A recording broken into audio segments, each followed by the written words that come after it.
주신 하나님의 말씀 누가복음 2장 22절에서부터 39절. 제목은 명예의 전당입니다. 명예의 전당. 지난주 12월 15일자 조선일보에 영철버거라는 기사가 났습니다. 무일푼으로 시작해서 1,000원짜리 영철버거를 대학가의 명물로 키운 이영철 씨, 나이가 향년 58세로 별세하셨습니다. 1968년생인데요. 이영철 씨는 어려운 가정 환경 탓에 초등학교도 졸업하지 못했어요. 아버지가 돌아가신 후로 10살부터 중국집이나 배달도 하고 또 주방에서 일하고 군복공장에서도 일했고 막노동 현장을 전전했습니다. 그러다가 이 씨는 2000년 무렵에 가진 돈 22,000원을 들고 고려대 앞에서 노점상을 했죠. 손수레를 끌면서 1,000원짜리 버거를 팔기 시작했습니다. 핫도그 같이 생긴 요만한 빵에 이제 반을 갈라서 고기 볶음 넣고 그 다음에 양배추 소스 뭐 이렇게 넣어가지고 지금 뭐 여러분 잘 아시는 그 서브웨이 이런 버거처럼 그래서 그 안에 양념을 아주 듬뿍 담아서 그렇게 팔았습니다. 그래서 학생들 사이에서는 입소문이 나가지고 고대의 명물이다라고 했습니다. 영철버거는 안암동 그 고대를 넘어서 다른 지역까지 퍼져나갔고 2005년쯤에는 가맹점이 약 40여 곳이 되는 그런 큰 이제 사업이 됐죠. 그래서 성공신화의 주인공이 되었습니다. 이 씨는 재료 가격이 올랐을 때에도 학생들에게 1,000원의 약속을 지키기 위해서 버거 가격을 올리지 않았습니다. 양배추나 또 청양고추 값이 치솟아 올랐을 때도 그때는 뭐 버거 하나를 팔면 적자가 나지만 학생들의 그 지갑을 고려해서 1,000원이라는 가격을 유지했던 겁니다. 근데 자본주의 사회에서 이런 일이 있을 수 있을까요? 자본주의는 그런 게 아니잖아요. 돈을 벌기 위해서 회사를 설립하고 그리고 또 심지어 그는 2004년부터 고려대에 기부를 했는데 2천만 원씩 여러 번 했어요. 그러다가 경영난으로 2015년 장사를 접게 되었는데 소식을 들은 고려대 학생들이 모금 활동을 했어요. 그래서 2주 만에 6,800만 원을 모았고 영업을 계속해서 유지할 수 있었습니다. 이후에 폐업 위기를 극복하고 영업을 하던 중에 지난 7월에 작년이죠. 작년 7월에 폐암 4기 진단을 받았습니다. 최근까지도 항암 치료를 받았는데요. 초기에는 이제 병이 이제 호전되고 이랬다가 2달 전에 병세가 악화돼서 운명을 다했습니다. 얼마나 폐업에 대한 스트레스가 컸으면 그랬을까라는 생각이 듭니다.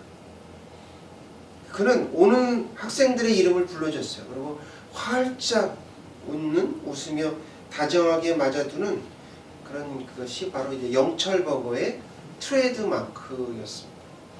가난한 고시생과 또 배고픈 동아리의 영철버거는 천사와도 같았습니다. 한 졸업생이 2009년도 우한 코로나 때에 우울증을 앓았는데요. 그 어려웠던 시기에 위로와 힘이 되었다고 아저씨가 세상을 떠나셔서 너무 슬프다고 이렇게 말했습니다. 웃고 계시네요.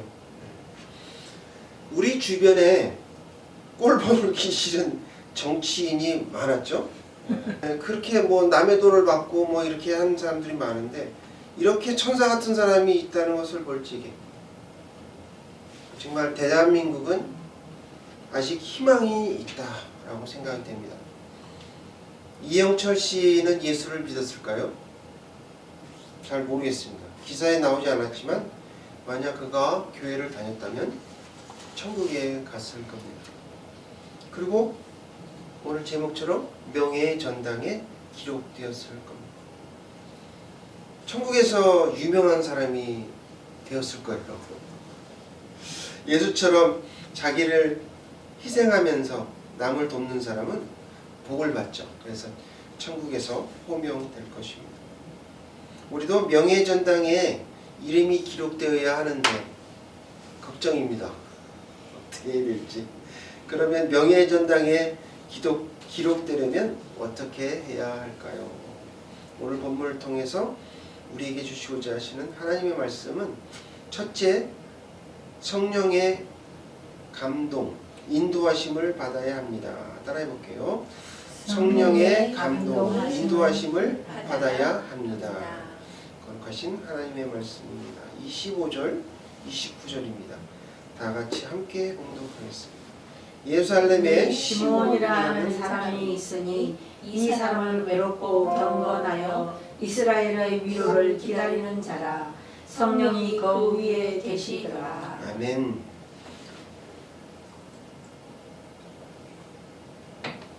시몬은요, 아기 예수를 만난 후에 이제는 종을 평안히 놓아주시는 너다라고 오늘 성경에서 고백하잖아요.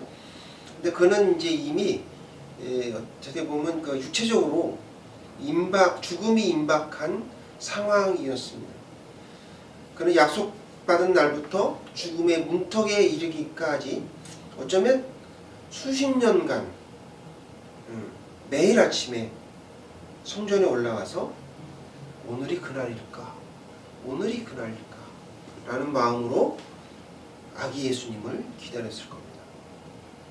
이 긴 시간은 결코 지루한 버팀이 아니었어요. 그는 갑자기 예수님을 만난 것이 아니고 수만 명의 아이들이 성전에서 와갖고 어떻게 정결례식을 하죠? 정결례식을 하는 것을 보면서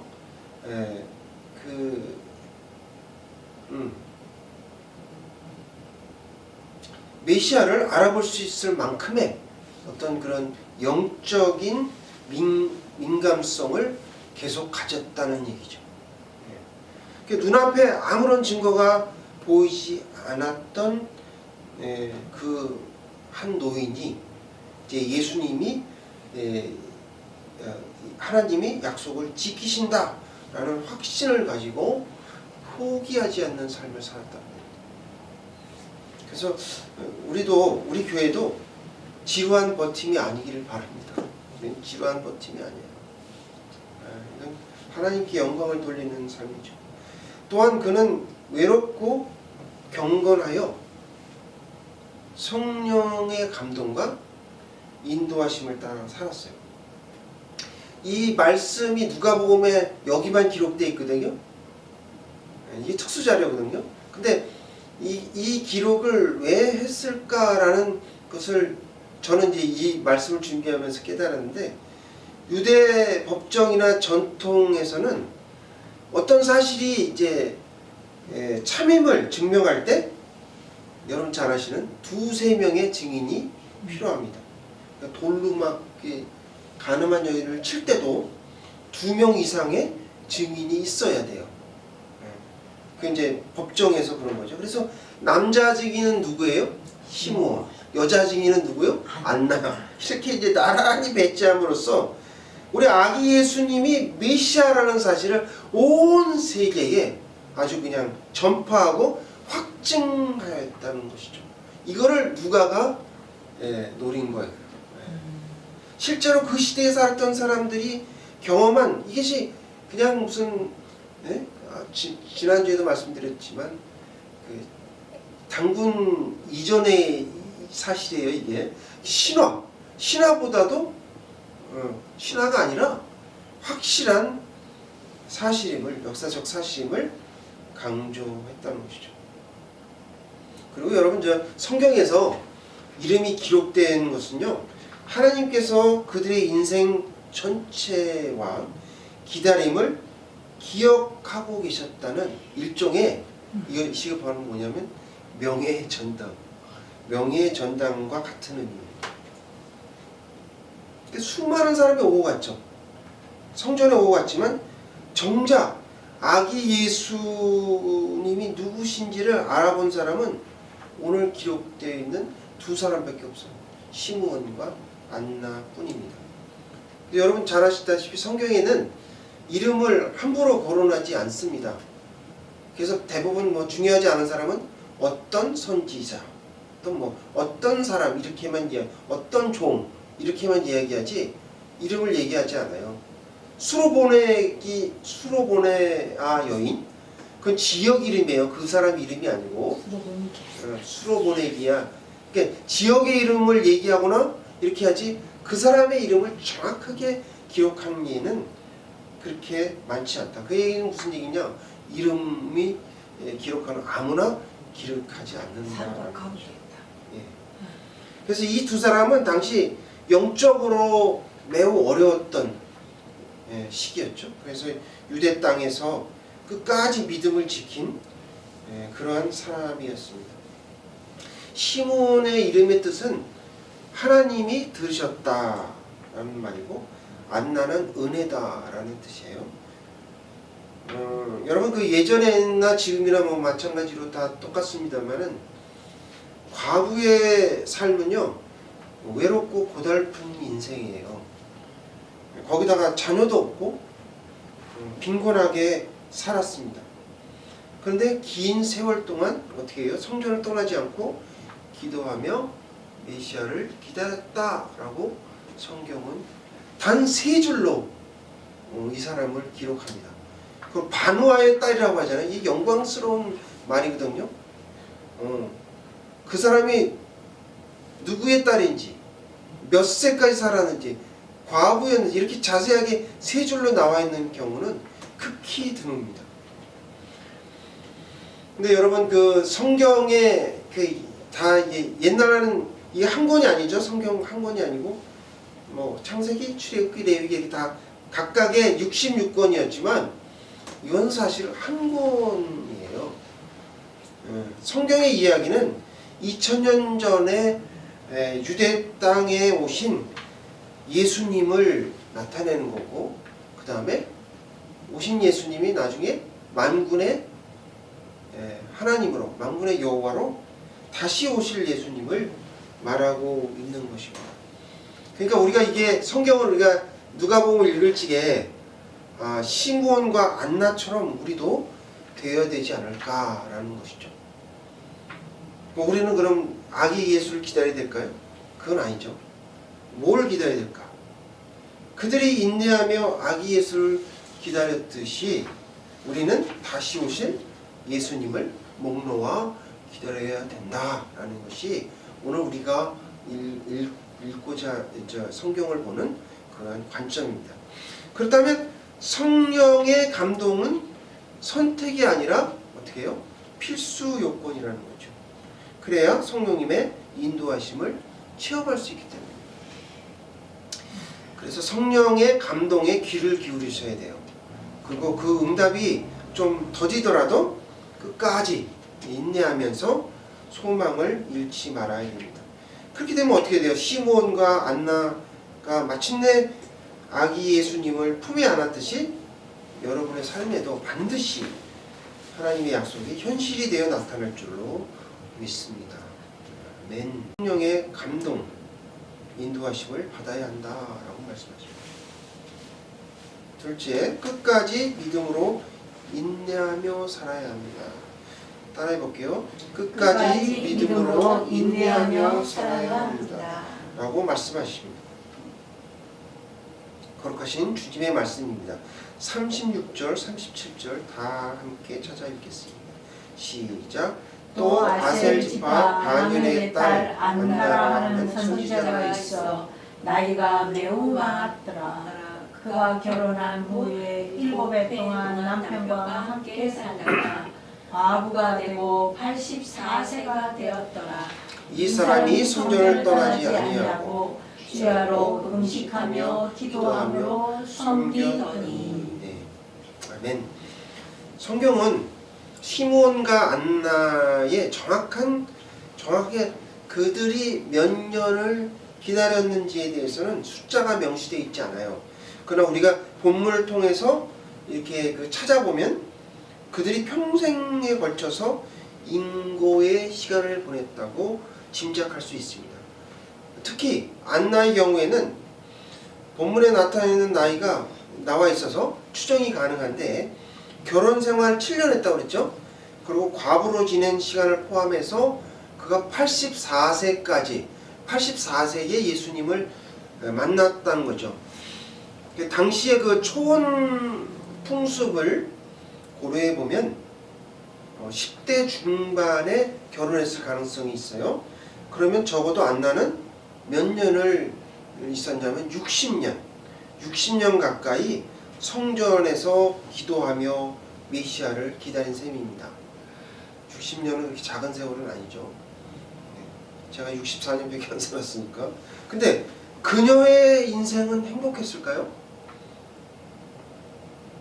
시대적 배경으로 볼 적에 자식이 없는 과부는 유산을 못 받았어요. 유대법에 유산을 받을 수 없었어요. 그러니까 빈곤층으로 살았을 확률이 매우 높습니다. 죽는 것보다 사는 것이 고통일 수가 있는 사람이었죠. 그러나 인내하고 주야로 금식하며 기도하며 살았다는 거예요. 그의 인생 전체, 60년 인생 전체가 기다림의 연속이었다. 어떻게 그렇게 오랜 기간을 좌절하지 않고 희망을 품고 살았을까? 그리고 시므온 역시 많은 고난의 기다림이었다라는 거죠. 그래서 중요한 말씀을 드리면 기다림의 길이는 믿음의 깊이를 증명한다. 기다림의 길이는 믿음의 깊이를 증명하게 되는 겁니다. 안나나 시므온처럼 우리가 응답이 더딜지라도 어떻게 하면 그들처럼 끝까지 기도의 자리를 지킬 수 있을까? 우리는 한 번쯤 생각해 봐야 합니다. 2025년 한 해를 마무리하며 지속성장연구소가 12월에 나와 우리 조직의 2025년은 어떠했는가 라는 주제로 설문조사를 했어요. 그래서 그거 결과를 발표했는데, 먼저 당신에게 2025년은 어떠했나요? 라는 질문에 전체 응답자는 중간이다 46.4%, 가장 많이 선택했습니다. 여러분 어떠세요? 그러나 세대별로 20대에서 30대는 중립적인 입장이 압도적이었습니다. 그리고 좋은 일이 더 많았다라는 긍정 응답도 각각 20대는 39.8%, 40%에 가깝죠. 그 다음에 30대는 좀 떨어지네요. 37.6%. 비교적 높았습니다. 이는 미래의 희망, 그러니까 나이가 젊으니까 미래의 희망을 보고, 또 이것이 경력을 쌓아야 되잖아요. 그러니까 아직도 생애 이게 많이 남아 있으니까 생애 초반이기 때문에 이렇게 반영된 결과로 보입니다. 가장 긍정적인 응답을 한 세대는 어디일까요? 50대일까요? 40대. 아니에요. 40대. 40대. 좋은 일이 더 많았다라는 응답이 무려 42.7%예요. 거의 절반에 가까운 수죠. 가장 높았습니다. 근데 그거는 직장이 안정됐고 또 가정도 안정권에 들었으면서 비교적 삶의 구조가 예측 가능하다라고 보는 거죠. 그래서 긍정적인 정서를 도출한 것으로 해석됩니다. 반면에 가장 눈에 띄는 집단이 50대 이상이에요. 50대 이상. 그래서 안 좋은 일이 더 많았다는 응답이 20%가 됐고요. 전 세대 중에 단연히 높았습니다. 그 다음에 긍정 응답은 33.3%밖에 안 돼요. 가장 낮았어요. 그래서 건강, 은퇴 또는 뭐 직무 변화 이런 것들, 현실적인 과제가 한꺼번에 올려오는 시기이기 때문에 그렇다라고 이렇게 이제 판단을 했는데요. 그래서 50대 이상은 2025년을 어떻게 느끼느냐? 가장 무거운 해로 기억하고 있습니다. 가장 무거운 해다. 2025년.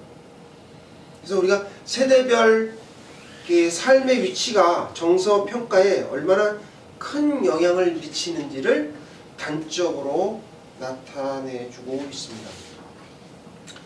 또한 세대별로 새해 소망을 물어봤어요. 그랬더니 20대, 30대는 성장, 그 다음에 40대는 건강, 50대 이상은 경제적 안정이었습니다.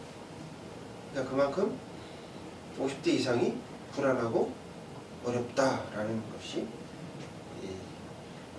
통계를 통해서, 조사를 통해서 나타난 거죠. 여러분 오늘 한 해는 어떠셨습니까? 조금 생활이 나아지셨나요? 성탄절에 주님은 우리의 마음을 짓누르는 그 모든 걱정을 내려놓고 잠시 휴식을 취하기를 원하십니다. 여러분의 노력과 또 수고스러움은 알지만 여러분의 평안함을 더 원하신다는 거죠. 그래야 오래 버틸 수가 있어요. 연말이 되면 여러분 그런 거 있잖아요. TV에서 뭐 가요대상, 연기대상, 뭐 코미디 대상 막 이렇게 상을 주죠. 자기 보상, 셀프 리워딩이라고 그러죠. 이 필요해요. 스스로 자신에게 상을 주는 겁니다. 하루만이라도 모든 걸 다 내려놓고 걱정 없는 날을 선포해야 돼요. 나 오늘은 걱정 없는 날이야. 네? 아무 걱정하지 않을 거야. 이렇게 어린아이처럼 기뻐하는 한 날이 되었으면 좋겠습니다. 그래야 여러분이 인내하며 오래 견딜 수가 있기 때문입니다. 여러분 해볼까요? 메리 크리스마스! 메리 크리스마스! 이렇게 메리 크리스마스를 외치세요. 외치셔야 돼요. 이날만이라도 행복한 날이 되어야 되겠습니다. 그러므로 끝까지 믿음으로 인내하며 살아야 합니다. 라고 말씀하십니다. 오늘 말씀을 통해서 성령의 감동을 받아야 합니다. 끝까지 인내하며 믿음으로 살아야 한다라고 말씀하십니다. 주보 뒷면에 있습니다. 베드로전서 5장 7절 찾아서 다 함께 봉독하겠습니다. 시작. 너희 염려를 다 주께 맡기라. 이는 그가 너희를 돌보시리라. 우리 아버지시니까 우리를 돌보신다는 거죠. 그러니까 염려를 하나님께 맡겨라라고 말씀하십니다. 사랑하는 성도 여러분, 우리가 성탄절을 맞이해서 가장 먼저 내려놓아야 할 것이 있어요. 그게 뭐냐면 완벽함에 대한 부담감입니다. 우리는 다른 사람보다 잘 돼야 된다는 어떤 그 경쟁의식과 압박감 속에서 이렇게 살아가고 있습니다. 경쟁이 너무 치열해서 그렇죠.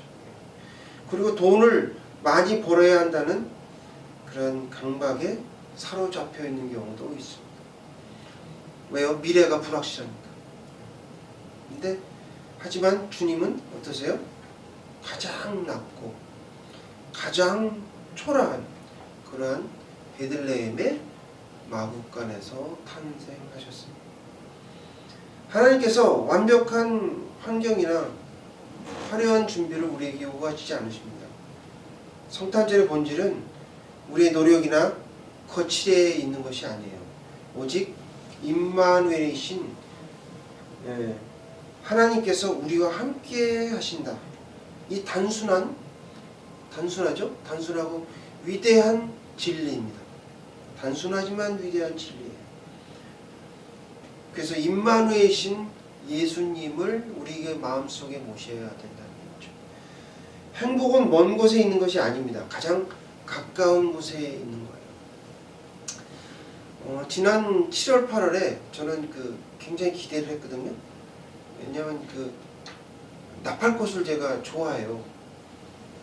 네, 그래서 나팔꽃이 피기를 그렇게 간절히 소망했는데, 아니 씨앗을 심어도 나팔꽃이 나질 않는 거예요. 이상하다. 어떻게 이럴 수가 있지? 지나갔어요. 근데 엊그저께 나팔꽃이 핀 거 있죠. 나팔꽃이 피었어요.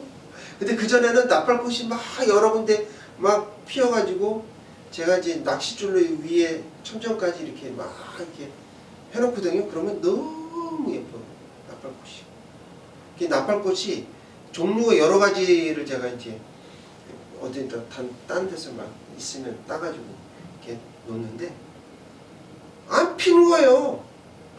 야, 올해는 이 일진이 안 좋은가? 하여튼 별 생각이 다 드는데, 그런데 폈어요. 이 12월에, 눈 오는 12월에. 이럴 수가 있을까? 근데 딱 2송이 폈어요. 오늘도 하나 폈고, 하나씩만 펴요, 하나씩만. 2번 딱 폈는데, 이야, 어떻게 여러 개 많이 핀 거 다 소용없어요. 그 나팔꽃 한 송이가 그렇게 소중할 수가 없는 거죠. 저한테는. 이게 어떻게 보면 저의 하나의 기쁨이에요. 내년에는 또 어떻게 될지 또 다시 한번 해보겠지만, 왜 그런지는 저는 모르겠어요. 진짜. 온도 때문인지 뭔지는 전혀 모르겠는데, 어쨌든 올해 피었다는 거예요. 12월 가기 전에. 야, 놀랍죠. 그러니까 기다리면 때가 온다는 거죠. 오늘 본문에서 말씀을 보면 시므온은요, 예수님을 안고 찬양해요. 예언의 말을 또 하잖아요. 그랬더니 요셉과 마리아가 어떻게 해요? 깜짝 놀랐다고 그랬어요. 그게 무슨 뜻이냐면, 아마도 아기 예수님이 어떤 분이며 또 자신이 생각했던 것보다도 훨씬 더 위대한 분임을 알았겠죠. 그래서 그들은 기쁨에 넘쳤고 적지 않은 위로를 받았을 겁니다. 그리고 갈릴리 나사렛으로 돌아갔습니다. 여러분, 아까 서두에서 영철보고에 대한 말씀을 드렸죠. 여러분, 똑같이 되라는 말이 아니에요. 훌륭한 일을 하면 좋겠죠. 그러나 모두가 다, 성도들이 다 그렇게 할 수는 없습니다. 그러면 나는 명예 전당에 이름을 올릴 수 있을까? 천국에나 들어갔으면 좋겠다 라고 이렇게 소극적인 자세로 임하지 마시고, 성령의 인도하심에 따라 할 수 있을 만큼만 여러분이 하시면 됩니다. 그러면 여러분 명예의 전당에 이름을 올릴 수가 있어요. 후익 주시고 꾸짖지 아니하시는 분이 어떤 분이에요? 하늘에 계신 우리 아버지예요. 아버지 우리 형편을 다 아세요. 그러니까 우리 한계도 다 아시고, 우리에게 주어진 사명도 각각이 다 달라요. 그러니까 그걸 이렇게 너무 높은 곳에 뜻을 두지 마시고, 하나님 우리에게 주신 그 사명만 감당해서 살면 되는 것이죠. 명예의 전당에 이름을 올리시는 사랑하는 교회 성도님들 다 되시길 주님의 이름으로 축원합니다. 다 같이 기도하시겠습니다.